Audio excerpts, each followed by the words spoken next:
The Caribbean horse racing fraternity is mourning the death of the iconic Jamaican horseman, Chris Armond. Armond, who was 67, died on Wednesday. He is rated by many as the best commentator of the sport of kings to grace the shores of any of the islands which make up the English-speaking Caribbean. Over a 40-year career, he also distinguished himself as a racing administrator, making his mark in Jamaica, Trinidad and Tobago, and Barbados. We've prepared this tribute to a veritable Mr. Horse Racing. 1975 and 1985, jockeys, trainers, owners and admirers of thoroughbred racing were captivated by Chris Armond's colourful approach to commentary. On their way, you can hear it, they're off for the 81 Derby. Everybody off to a fairly level break. And it's anybody's race.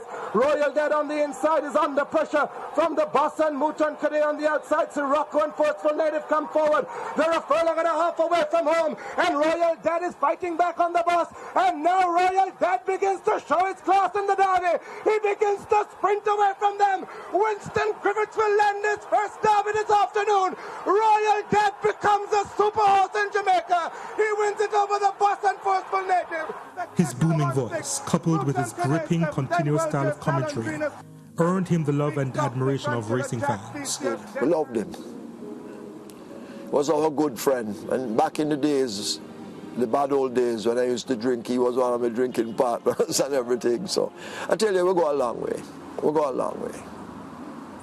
We go a long, long way. And we're going to miss him very, very much. Hailing from a family of movers and shakers in the industry, Chris Armond became heir apparent to a horse racing legacy. His official introduction to the sport came in 1969, where he served as a trainer's assistant after leaving Campion College. With a quenchless love and passion for the sport, he ventured to North America in the mid-1980s, where he continued his career as a commentator in Michigan. He later returned to Jamaica in the early 1990s to serve as an administrator, where he introduced a raft of changes. These included the implementation of simulcast racing from North America, the introduction of exotic wagers, the expansion of off-track betting parlors, along with the introduction and development of talent within the industry. He made a great contribution to me because he's the one that got me involved in this thing. And I'm ever grateful because that's my living. You know, so he actually gave me a chance to do this thing. Without him, I would never have done commentary at Caymanas. So he has made a big contribution to me. As for racing, I mean, he was born in it. His grandfather, his father, and then it followed down to him. His other brother, Wayne, went into music. But Chris was a racing person. I've always run a little joke and said that I think God made a mistake. He was to have been made a horse instead of a human being. That is how much he loved it. Armond then left Jamaica to assume the post of CEO at the Arima Race Club in Trinidad and Tobago, after which he journeyed to Barbados for a similar stint, beginning in 2001. His final tour of duty as an administrator began in 2017, when he served as a director at Supreme Ventures Racing and Entertainment Limited. Chris Armond had a very special place for me. He's an icon. He's a trailblazer. He's a giant of a man in racing. It was a big deal for me. I used to listen to Chris Armond on the radio. And in listening to Chris Armond give commentary, it felt like you were at Caymanas Park, like you were there in a photo finish for a race. In my first job, I met Chris Armond, the administrator. I was working at Denner and Geddes, so we used to work on many super stakes, derbies, etc. together. He had an amazing energy and vast knowledge of the sport, and wanted the best for horse racing in Jamaica. It was difficult for him in the last part, you know.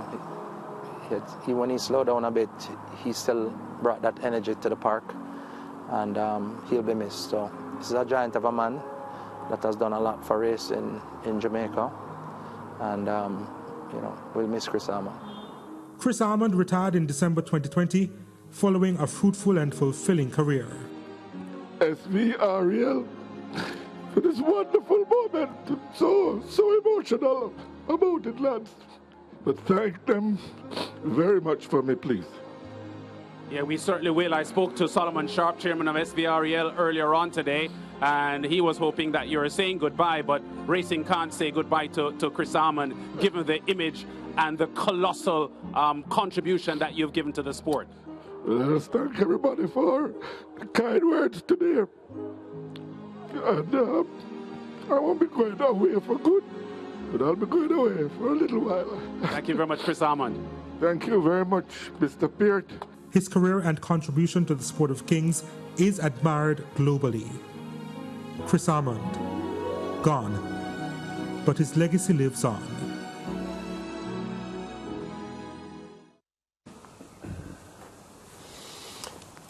We're pleased to be joined by one of Chris Armond's close friends, the commentator Brian Rickman. Spotty, good afternoon. How are you doing, George? As well as can be expected under the circumstances. You met Chris when? Back in the 70s, because I started in 79. And so you met. Yeah, so you met him around about 79. Or before, a little before 79. Yeah, and in those early days, you were making your way. Tell us about the contribution that he made to you at the start. Your development as a commentator, that is. Well, you know, he just taught me the basics, which is learn your colors and match names to colors and learn to call races. And every now and again he would show you something else. So he basically started my career from scratch. I knew nothing about the sport. So basically whatever I have is because of Chris. You know how some people are, Spuddy, when they are teaching, they teach you for you to do it like them. What was his style, his approach to showing you the ropes? Well, he didn't really tell anybody what to do or how to do anything. He just, as I said, gave the basics, and you would be left to develop yourself, which is what happened with me. Yeah. But, every now and again, he would show me a few things, and he said to me at one time that I'm the only commentator that he had ever showed anything to other than the basics. You know, so from there, I mean, we really hit it off from there, and we were good friends, George, good friends. Yeah. As you came into your own as a commentator, and we're sticking with the theme of him as a guide, a mentor in your commentary career. As you made your progress and found your own voice, did he come back to you and say anything, or he just left you to continue? No, Chris is not like that, you know. I like to go through my field, and sometimes I go back to the leaders and they're already in the lane. So he called me one day and said, "You're not to do that, you know. Leave them and bring the horses into the lane." So he never really left me alone. There you go. In terms of his role as an administrator, as an everything man at Caymanas Park, as we described him yesterday on this show, for those who saw him from afar, what is it that fueled, that powered Chris Armond to be involved in so many things and giving so much of himself to the sport of racing? You have a passion for broadcasting? Yes, sir.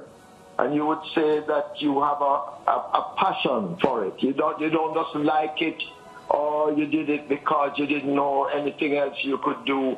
Do you have a passion like a musician has a passion for music? Yes, sir. Chris Armond has a passion for horse racing, training, grooming, driving the tractor. I watched him do that already. They struck already at the gate, and Chris and Danny Melville and them were down there loading horses. You know, he was in every aspect of it. In Miami, he was actually grooming horses at one stage. I didn't know that. I'm hearing that for the first time. He was a groom in Miami for a short time. Well, I don't know if he was a licensed groom or what, but I know he was fooling around grooming there. But he was actually training horses out here. I mean, you know, he was working with Albert Mahler. One thing I should have asked, buddy, your introduction to him. How did you get the introduction to Chris Armond? Did someone refer you? Did you know him through a family friend? What? I met him through his cousin, a guy named Mark Maurice. His father was Cindy Maurice, used to have where Richard B. gas station is now. At Mary Brown's Corner? Yes, that was the Maurice's gas station. And I met him through his cousin, and that's how I met him. When you look back at racing at Caymanas Park, your own involvement, the contribution of Chris Armond. You know, people like to say, you know, no one individual is bigger than the collective, and we know that for a fact. But would you agree that the racing itself would be poorer for Chris Armond's absence, given the contribution that he has made over about 4 decades? Of course. Of course it will be. He was a legend when it came to our racing. And remember, he didn't just do it here. He went to Barbados, he went to Trinidad. So if he was no good, I mean, these people wouldn't have taken him. I think he went to Trinidad twice. Yeah. Spuddy, what I remember about Chris Armond as a boy was the people I was around who were involved in horse racing, breeding and gambling and everything else. Everything that happened at Caymanas Park, Spuddy, they blame Chris Armond for it. Everything. Right. And I wondered, who is this man that had so much power, so much control? Did he seem in real terms like this all-powerful, all-present person? At one time, he might have been an all-powerful person. Yeah. When he had a very big job under the Danny Melville regime, he was very forceful and very powerful at that time. But, you know, they said things like if a horse fell at the line, it's Chris Armond tripped him with a rope. You know? So, the people are just like that. Spuddy, when you reflect now on Chris's life, what would you say has been your most memorable moment with him, or, just listening to him? Boy, it's hard to pick out a moment, and there are some moments I can't tell you. But, I don't know. We were just friends, and we were all over the place together. We went clubbing together, wherever. He used to play pool. We were just together. He was in a group of people that I was a part of. And we used to play football and all sorts of things. I can't remember a memorable moment. Yeah, you had so many. It's hard, yeah. Lance? Yeah, Spuddy, George touched on it just now about the powerful nature of the man. And that was illustrated too in his sense of desire to get things done in a certain way, because there are a lot of decisions that he made, Spuddy, you might remember, that weren't popular. Even the claiming system that he introduced wasn't embraced by a huge part of the racing fraternity. I remember at one point when he brought in a new dress code for the North Lounge, and a lot of people were upset because they felt that Chris Armond was, trying to make, certain sections of the audience or the spectator group elite. But these things didn't faze him. When he made a decision about which direction he wanted to go, you couldn't move him. He wasn't afraid of anybody. That's how he was. And remember, a lot of our things that we adopt here comes from abroad. So I know abroad you have dress code in certain areas and stuff like that. So I guess he saw that because, he was living in Florida for a while and fooling around tracks and stuff. And he went to Detroit for a year. So he saw things at the different tracks he was at. And when he implemented them, and that was it. Yes, I understand. I remember, too, that even though he was such a heralded racing commentator, he stepped away from racing commentary to do other things as well. I remember him doing commentary on polo, and believe it or not, for many of our fans, I remember him doing commentary for local football matches at the National Stadium. Not many, But I think Linda De La Pena was so impressed with his ability as a sports commentator that Chris Armond did do some commentary on some football at the National Stadium. I'm not sure if you remember that. Yes, I knew that he did it. I heard somebody saying something about he did cricket, but I don't remember that. But I wouldn't put it past him. He would try. Whether he could do it or not, he would try. Yeah. And remember, he was also an auctioneer in the yearling sale as well. Yes, he was. Yeah. Since Chris's retirement from Supreme Ventures Racing and Entertainment in December 2020, Brian, can you chronicle your interactions and relationship with him since then? Because we know he wasn't well in recent months. But do you think his health declined post his retirement? Yeah, but he had problems, you know, Lance. He had sugar, he had diabetes. So the diabetes, whether he was at SBRL or not, he may have had a problem. But I guess if you're not happy with life, you know, if you're not happy with life, it tends to make you deteriorate faster than you normally would. Yeah. Spotty, when Mariah asked you about a memorable moment, but so because I know there must be something. Here's how I'm gonna frame it. The thing that you remember most about your dear friend is what? I'll tell you, it's very hard. Okay. Well, I'll tell you something. Recently, even though he's been sick, he called me from his sick bed to ask me things about Caymanas and tell me that the live streaming is not going on, and I have to call downstairs and get it fixed. And he was in his sick bed. So that's a memorable moment. Yeah, for sure. There's a man, Spotty, that we know well that I won't identify him on the program. But he told me on Wednesday, hours after the news came out that Chris had passed, he called me to verify, Spotty, to find out if it's really true. And he said, George, how can the man be dead when he called me 2 days ago complaining about the National Solid Waste Management Authority not collecting his garbage? Yep. Well, that was Chris. That was Chris Armond. That was him. You know, that's how he was. Yeah. Finally, Spotty, his career, we've spoken a lot about the work that he did behind the microphone, way away from the microphone, the changes he made, the contribution in various areas, not just in Jamaica. Look, we like to give awards to people who, some of them really, you know, don't, it's because of association why they get recognized. Chris has been recognized by the industry, but would you think it in order if the country in death were to mark Chris's contribution to sport, racing, administration, and sport in general by making something in his name, in his honor, or even giving him posthumously a national honor, something of that sort? Of course he deserves it. Of course he deserves it.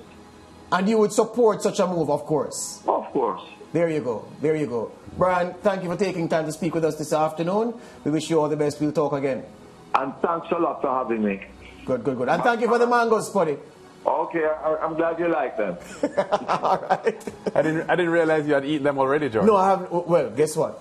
When he said, I'm glad you like them. No. I like receiving them. So we had a private arrangement for me to go to his house after football, yeah? But he sent a bag, a knapsack of mangoes. I think I got one too. No, you couldn't get one. You must have got more than one. No, I only took one. Oh, you took one. You like the green ones for cooking purposes. Can I say quickly, though, of course you can. We end the segment, that to highlight Chris's impact on horse racing outside of Jamaica, Nick Chady, the top racing commentator in Trinidad and Tobago, I spoke with him yesterday, and I know that Chris had a lot to do with his rise in racing in Trinidad and Tobago, but I didn't realize that he says Chris is the man responsible for putting him where he is now as Trinidad and Tobago's leading race commentator, and got him involved in the sport about 2 decades ago. That's Nick Chady. And I want to mention to Mohammed, who is the secretary of the Barbados Turf Club. When Chris had worked there as a racing secretary, the farewell function that they had when Chris was leaving to return to Jamaica, Mohammed was in tears. Yeah. Straight, I don't mean tears in his eyes, I mean streaming tears.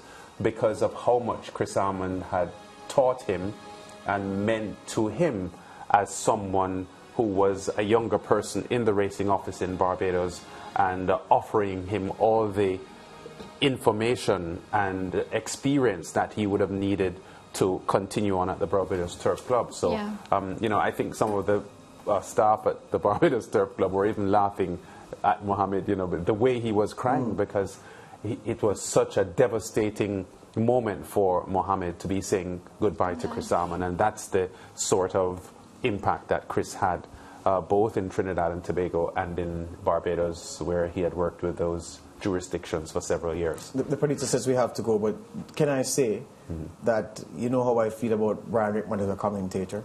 Yeah. Chris Armond, though, I spend a lot of my leisure time, and have done so, watching races from the past, from other jurisdictions, the ones they say we should emulate, the United States and Europe. And I've heard all of those that they say are among the greatest. So Peter O'Sullivan from the UK, the current batch of Ian Bartlett, Richard Hoyles and company. And the Caribbean is known for producing world-class talent in literature. Derek Walcott, Sir Derek Walcott, Sir Vidia Naipaul from Trinidad, Sir Derek from St. Lucia. Of course, are world-class in track and field, music and everything else.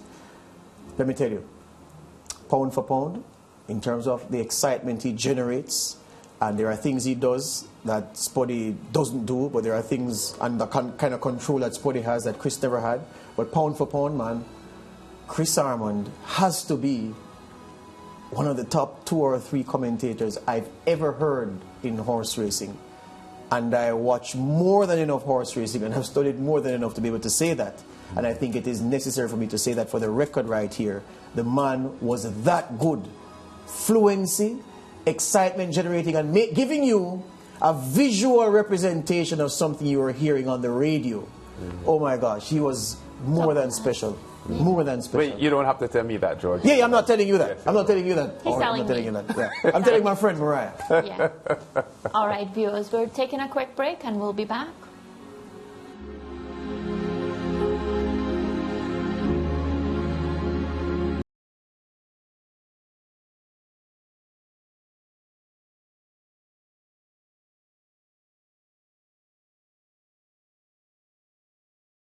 With SportsMax on YouTube, and follow us on all social pages for updates, news and entertainment.